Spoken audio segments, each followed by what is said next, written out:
Assalamualaikum warahmatullahi wabarakatuh. Halo warga belajar, bertemu lagi dengan saya di Mapel Ekonomi. Kelas 12 Mapel Ekonomi yang pertama itu membahas tentang karakteristik perusahaan dagang. Jadi dalam perusahaan dagang, kegiatan utamanya adalah membeli barang jadi dari partai besar, lalu menjualnya kembali kepada konsumen dalam partai yang lebih kecil. Barang yang dijual tidak mengalami perubahan bentuk atau proses produksi karena barang yang dijual merupakan barang setengah jadi maupun barang jadi. Seandainya ada perubahan tidak terlalu signifikan, yaitu hanya pada proses pengepakan atau pembungkusan.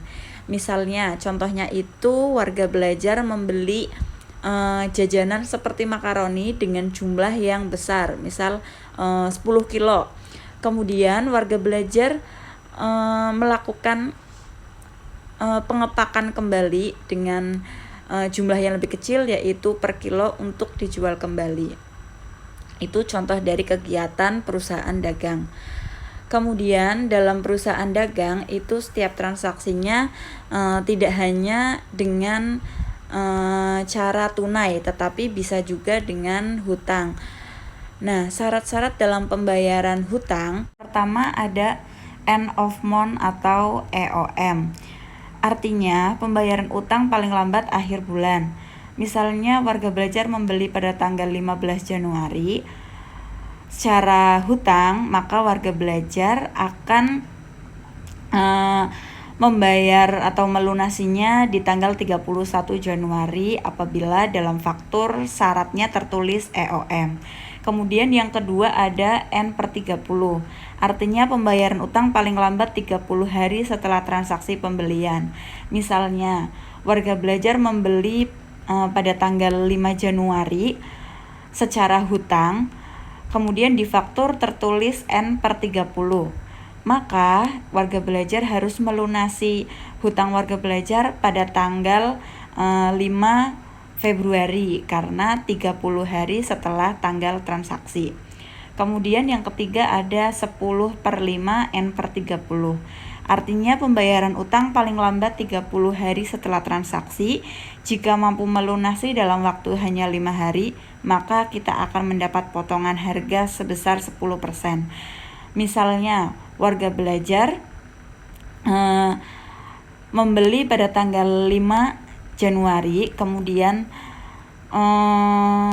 syaratnya yang tertulis 10/5 N/30, maka ketika warga belajar membayar atau melunasinya pada tanggal 10, yaitu 5 hari setelah tanggal 5 atau setelah tanggal transaksinya, maka warga belajar akan mendapatkan diskon 10%.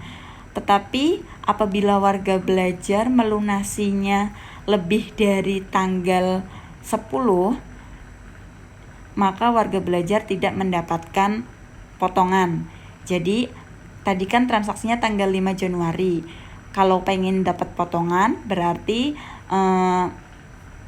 melunasinya harus pada tanggal 6, 7, 8, 9, atau 10 Januari, 5 hari setelah tanggal transaksi.